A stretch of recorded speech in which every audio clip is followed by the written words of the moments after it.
नमस्कार दोस्तों। आज का ये वीडियो भारतीय इतिहास के कुछ महत्वपूर्ण प्रश्नों पर बनाया गया है, तो वीडियो शुरू से लेकर अंत तक देखें। और सभी क्वेश्चन विभिन्न परीक्षाओं में पूछे जा चुके हैं। तो प्रथम क्वेश्चन है, भारत में पशुपालन और कृषि के प्राचीनतम साक्ष्य कौन से स्थान से प्राप्त हुए हैं? तो मेहरगढ़ स्थान से पशुपालन और कृषि के साक्ष्य मिले हैं। अगला क्वेश्चन, ताम्रपाषाण युग को अन्य किस नाम से जाना जाता है? तो चल्कोलिथिक युग से ताम्रपाषाण युग को जाना जाता है। अगला क्वेश्चन, मध्य पाषाण काल में पशुपालन के प्रमाण किस स्थान से मिले हैं? तो मध्य पाषाण काल में पशुपालन के साक्ष्य है वो आदमगढ़ स्थान से मिले हैं। किस स्थान पर एक कब्र से 3 मानव कंकाल मिले हैं? तो दमदमा स्थान से एक ही कब्र में 3 मानव कंकाल मिले हैं। अगला क्वेश्चन है, भारत में किस स्थान से सर्वाधिक चलचित्र प्राप्त हुए हैं? तो भीमबेटका स्थान से सर्वाधिक चलचित्र प्राप्त हुए हैं। किस प्राचीन संस्कृति से पाषाण संस्कृति से हड़प्पा सभ्यता तक के सांस्कृतिक अवशेष प्राप्त हुए हैं?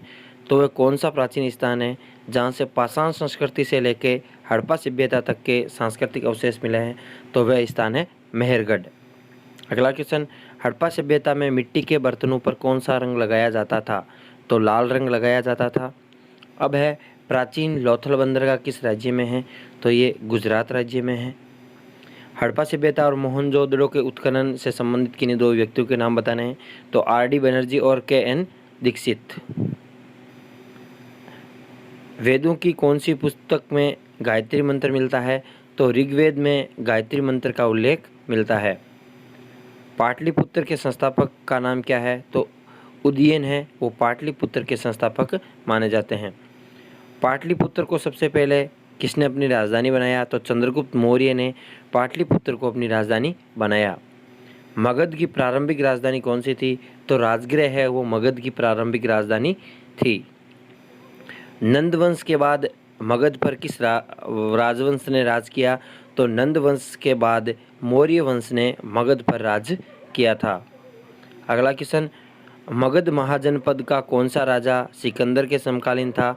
तो गणानंद है वो मगध जनपद का राजा था और वो राजा सिकंदर के समकालीन था। उज्जैन को प्राचीन काल में किस नाम से जाना जाता था? तो अवंतिका नाम से उज्जैन को प्राचीन समय में जाना जाता था। अवंतिका, जिसका वर्तमान में नाम क्या है? उज्जैन। कौन से बुद्ध ग्रंथ में 16 महाजनपदों का संपूर्ण उल्लेख मिलता है? तो अगुत्तर निकाय में 16 महाजनपदों का उल्लेख मिलता है।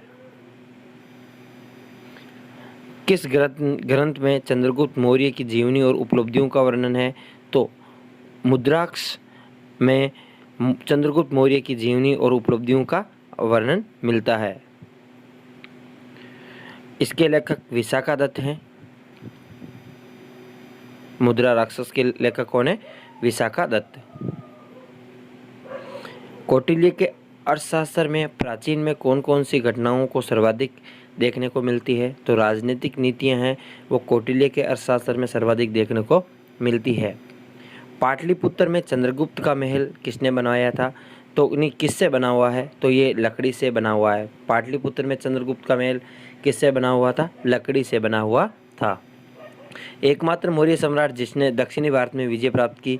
तो चंद्रगुप्त मौर्य ऐसे मौर्य सम्राट थे जिन्होंने दक्षिण भारत में भी विजय प्राप्त की। अशोक के अभिलेखों में कौन सी भाषा देखने को ज़्यादा मिलती है? तो प्राकृत भाषा है वो सबसे ज़्यादा देखने को मिलती है। किसने सबसे पहले ब्रह्मी लिपि को पढ़ा? तो जेम्स प्रिंसेप ने ब्रह्मी लिपि को पढ़ा था। मौर्य वंश का अंतिम सम्राट कौन था? तो वृहदत्त है वो मौर्य सम्राट का अंतिम राजा था। मौर्य वंश का अंतिम राजा कौन था? वृहदत्त।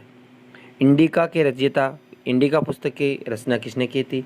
तो मेगास्थनीज ने इंडिका पुस्तक की रचना की थी। मौर्य काल में सबसे शिक्षा का सर्वाधिक प्रसिद्ध केंद्र कौन सा था? तो मौर्य काल में सबसे शिक्षा का सर्वाधिक प्रसिद्ध केंद्र है वो तक्षशिला था। चंद्रगुप्त मौर्य के प्रधानमंत्री का नाम क्या था? चंद्रगुप्त मौर्य के प्रधानमंत्री का नाम कौटिल्य था। मौर्य वंश के किस शासक ने पहली बार मालवा, गुजरात और महाराष्ट्र को जीता? तो चंद्रगुप्त मौर्य ने पहली बार मालवा, गुजरात और महाराष्ट्र को जीता था।